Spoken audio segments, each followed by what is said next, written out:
नमस्कार, फिर पैसा बोलता है में आपका स्वागत है। मैं आनंद श्रीनिवासन। आज जब 12:30 बजे मैं रिकॉर्ड करने के लिए तैयार हो रहा था तो निफ्टी 50 पॉइंट नीचे आ चुकी है।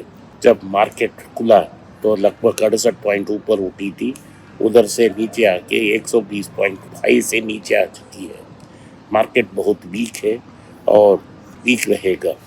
एक बुल मार्केट है, बुल मार्केट बरकरार है, लेकिन इसराइल और ईरान के कारण एक छोटा सा करेक्शन है। उस करेक्शन में आज सुबह एक बाउंस था, डेड कैट बाउंस। उस बाउंस में सेलिंग हुई और मार्केट नीचे आई। मार्केट बहुत वीक है। हमारा पटाखे लिस्ट के बारे में आप सबको पता है। आप पटाखे लिस्ट में जो स्टॉक्स हैं आप उनको एक एक लेके कंसिडर कर सकते हैं। तो आज का न्यूज़ देखते हैं। पहला देखेंगे सोने के बारे में। सोने के बारे में ये न्यूज़ है, 7,100 रुपया में 22 कैरेट गोल्ड ट्रेड हो रहा है और बढ़कर जब ऊपर जा सकता है। गोल्ड नीचे आने का एक ही कारण हो सकता है कि चाइना और रशिया की सेंट्रल बैंक सोने को बेचते हैं। वो ऐसा नहीं हो सकता, अभी तक जो संकेत मिल रहे हैं वो नहीं हो रहा है। अगर ईरान और इसराइल का प्रॉब्लम मसला सॉल्व हो गया तो निफ्टी फिर से ऊपर जाना शुरू कर देगी। आज का मुख्य न्यूज़ क्या है इसके बारे में हम देखते हैं। पहला टाइटन का जो बिजनेस रिपोर्ट आया है उसको संक्षेप में देखते हैं। रेवेन्यूज़ 25% गई है। सारी डिविजन्स अच्छे परफॉर्म किए हैं और क्योंकि मेम साहब ने रेट काट की थी सोने का, निर्मला सीतारामन जी ने, उनकी जो सोने की डिमांड बढ़ गई और इस क्वार्टर में सोने का दाम, सोने का सेल्स अच्छा रहा। वैसे ही वॉचेस और आई बिजनेस का भी सेल्स अच्छा रहा। सब मिला के 25% बिजनेस ऊपर है। अभी ये हीरो की सुई है, इसको आप कंसिडर नहीं कर सकते हो, लेकिन लोग बता रहे थे कि बिजनेस नीचे आएगा। वो बिजनेस नीचे आने का कोई चांस ही नहीं है। अगर 50% करेक्शन हो जाए तो अब इस स्टॉक को हम देख सकते हैं, अदरवाइज इसको कंसिडर करना लाजमी नहीं है। इसी कारण इस क्वार्टर में कल्याण ज्वेलर्स और तंगमेल का सेल्स भी बहुत अच्छा होगा। 3 बैंकों के बारे में न्यूज़ आई है। इन 3 बैंक हैं IDFC, फेडरल बैंक और HDFC बैंक। इन तीनों बैंक में deposits growth faster than credit हुआ है, तो ये रिलीफ का पहले संकेत है कि कुछ रिलीफ मिल रही है बैंक्स को, क्योंकि HDFC बैंक की क्रेडिट ग्रोथ 7% थी, लेकिन डिपॉजिट ग्रोथ 15% थी। IDFC बैंक लो बेस में सबसे बेहतरीन परफॉर्मेंस की है। उनकी जो क्रेडिट ग्रोथ है वो 21% थी, लेकिन डिपॉजिट ग्रोथ 32% थी। फेडरल बैंक में ये ईरा का लास्ट क्वार्टर है, श्याम श्रीनिवासन सर का लास्ट क्वार्टर था, उसमें रिजल्ट्स बहुत अच्छे थे। अगली इस क्वार्टर के अंत में KVS मणियन ने टेक ओवर कर ली, जिन्होंने कोटक महिंद्रा से फेडरल बैंक मूव किया है। सो अभी मणियन का दौरा इस क्वार्टर से शुरू होगा। IDFC बैंक मेरे लिए सबसे बेहतर लगता है, क्योंकि इसमें 2-3 जो मुद्दे हैं उसको सॉल्व किया गया है। अक्टूबर 10 रिकॉर्ड डेट है। IDFC और IDFC बैंक का मर्जर हो जाएगा और गवर्नमेंट एजेंसी सबसे बड़े शेयर हो जाएगी। प्रमोटर की स्टेक 3% तक आ जाएगी। वो इश्यू नहीं होगा जैसा इंडसइंड बैंक और कोटक में है, तो ये इश्यू नहीं होगा और इश्यू होना भी नहीं चाहिए। श्रीदेवी और उद्धव बंसाली को लाकर बोर्ड को उन्होंने प्रोफेशनलाइज कर दी। क्रेडिट और डिपॉजिट्स दोनों हेल्थी हो रहे हैं और बैंक प्राइमरली रिटेल असेट्स पे कॉन्सेंट्रेट कर रही है।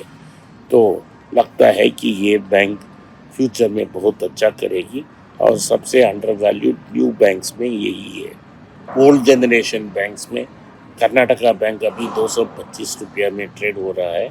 ये बुक वैल्यू से कम है और इसे हम कंसिडर कर सकते हैं। तो मनप्पुरम में गिरावट है। इसका गिरावट का मुख्य कारण ये है कि माइक्रो फाइनेंस इंडस्ट्री में कुछ स्ट्रेस है और इसका सब्सिडरी आशीर्वाद भारत का दूसरा सबसे बड़ा माइक्रो फाइनेंस कंपनी है और शायद इसमें फ्यूचर में स्ट्रेस आएगा। इस डाउट से मार्केट इसको पनिश कर रही है, लेकिन इसमें स्ट्रेस अभी तक नहीं दिख रहा है। ये प्राइमरली एक गोल्ड लोन कंपनी है, आप इसको कंसिडर कर सकते हो। ये रहा मनप्पुरम के बारे में न्यूज़। अगली न्यूज़ है कि आईटीसी ने एक न्यूज़ अनाउंस की है कि आईटीसी होटल्स और आईटीसी की डीमर्जर को एनसीएलटी अप्रूवल मिल गया है। तो उन्होंने ये ऑर्डर में ये किया है कि आप इस ऑर्डर को फाइल रजिस्टर ऑफ कंपनीज में फाइल करें और उसके बाद अगले दिन से डीमर्जर इफेक्टिव हो जाएगा। लेकिन आईटीसी ने बताया कि वो फ्यूचर में अनाउंस करेंगे जब से ये डीमर्जर इफेक्ट होगा। डीमर्जर के बाद 40% आईटीसी होटल के पास होगा, 60% उनकी शेयर होल्डर पे होगी। मेरा अनुमान है 25 से 30 रुपये तक ये लॉन्च में प्राइस आएगा और ज़ोरदार ढंग से बढ़ाएगा, क्योंकि जो इंडियन होटल्स और लेमन ट्री का वैल्यूएशन है उससे कैचअप कर लेगा। जो आपको जब इसका स्टॉक मिलेगा आप इसे बेचे मत, आप इसको बरकरार रखें, फ्यूचर में बड़ा वैल्यूएशन इसको मिलेगा आपको। तो अभी भी आईटीसी की स्टॉक्स अंडर वैल्यूड है क्योंकि रिकॉर्ड डेट अनाउंस नहीं हुआ है। अगर आप इस समय में भी खरीदते हो तो आपको एक शेयर आईटीसी होटल का भी मिलेगा। रेशियोज कब अनाउंस होंगे इसका इंतज़ार हम करेंगे। अगली न्यूज़ है कि रिलायंस, एचडीएफसी बैंक, इन सारे बड़े स्टॉक का वैल्यूएशन गिर रहा है।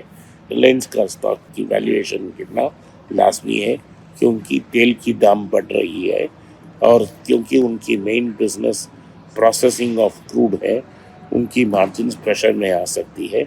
इसके कारण लगभग 2 लाख करोड़ उनकी मार्केट कैप में गिरावट आई है और इंडेक्स को नीचे आ रही है।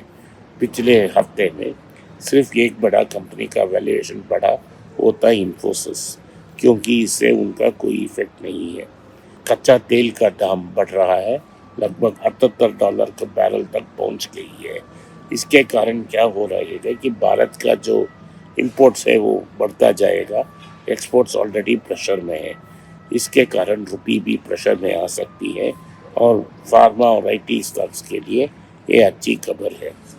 और भारत की जो ट्रेड बैलेंस है वो बहुत इफेक्ट हो जाएगा इसके कारण। देखना है कि क्या ये क्राइसिस है इधर ही दब जाता है या क्राइसिस और फैलती है। अगर क्राइसिस फैलती है और इसराइल ईरान की ऑयल फील्ड को बॉम्ब करती है तो $120 तक ये पहुंच सकती है। तो इसके इंतज़ार हम करना पड़ेगा, तभी हमको पता लग सकता है। लगभग 1 महीने के लिए भी ये टेंशन कंटिन्यू हो सकती है। तो क्योंकि बाइडन ने बोला है कि इसराइल का हक बनती है कि वो ईरान को बॉम्ब करें।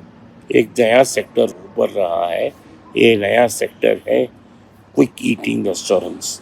इसमें टाटास, बिरलास और अंबानी तीनों ने इन्वेस्ट की है। टाटास ने स्टारबक्स, अगर आप टाटा कंज्यूमर ओन करते हो तो आपको भी उसके स्टेक मिलेगा और इंडियन होटल्स के ज़रिए ये कर रहे हैं और ब्रांड्स लाने की कोशिश कर रहे हैं। अंबानी रिलायंस ने अरबानी कैफ़े से तय की है, अनेक रेस्टोरेंट्स लॉन्च करने की प्रयत्न कर रहे हैं। बिरलास ने एक नया कंपनी को एक्वायर किया है जिसके पास अनेक ब्रांड्स हैं जो इस रेस्टोरेंट्स लॉन्च करेंगे। ये तीनों भी इस इंडस्ट्री में इंटरेस्टेड हैं। एल&टी ने जो स्पेस में इन्वेस्ट किया था, इसरो के पास साथ उनकी लॉन्ग टर्म कॉन्ट्रैक्ट है polar satellite vehicle launch PSLV भी बनाने के लिए, लेकिन नया कॉन्ट्रैक्ट उनको भारत में नहीं मिल रहा है। वो नासा के साथ तैयार कर स्पेस स्टेशन बनाने की अनाउंसमेंट की है, तो ये स्पेस कॉन्ट्रैक्ट भी वो बाहर लेके जा रहे हैं। ये रहा L&T के बारे में न्यूज़ है। आईटी सेक्टर के हेल्थ में के बारे में अगले हफ्ते हमको पता लग जाएगा जब रिजल्ट्स आना शुरू हो जाएंगे। लेकिन आज एक न्यूज़ है कि L&T माइंडट्री, HCL और इन्फोसिस ने अनाउंस किया है कि वो सैलरी हाइक को अगले क्वार्टर तक पुश कर रहे हैं, ताकि डिमांड वीक है और जब इंक्रीमेंट आएगा डिमांड स्टेबलाइजेशन के बाद आएगा। क्योंकि डिमांड वीक है और एट्रिशन के बारे में कोई चिंता नहीं है, क्योंकि अगर आप लोग नौकरी छोड़ते हैं दूसरी जगह नौकरी नहीं मिलेगा, तो इसीलिए वो सैलरी हाइक को डिफ़र कर रहे हैं अगले क्वार्टर तक। ताकि वो मार्जिन्स प्रोटेक्ट हो जाए। तो यही न्यूज़ है आज की। उसके बारे में हम विश्लेषण कर चुके हैं। जो पटाखे लिस्ट की स्टॉक्स हैं उनकी दाम लगातार गिर रहे हैं। आप चाय पानी की तरफ 1-2 लेकर इसको कंसिडर कर सकते हो। सोने के दाम भी आइडियली ऊपर जाएगा अगले 18 महीने में। अगर थोड़ी गिरावट आई तो आप इसको कंसिडर सकते हैं। आज के लिए इतना ही। आपने इस पॉडकास्ट को सुना, इसके लिए मैं आपका आभारी हूँ। हो सके तो इस वीडियो को लाइक कीजिए, चैनल को सब्सक्राइब कीजिए और इस वीडियो को अपने दोस्त और रिश्तेदार के पास भेजें और उनको देखने की आग्रह करें। नमस्कार, धन्यवाद, जय हिंद।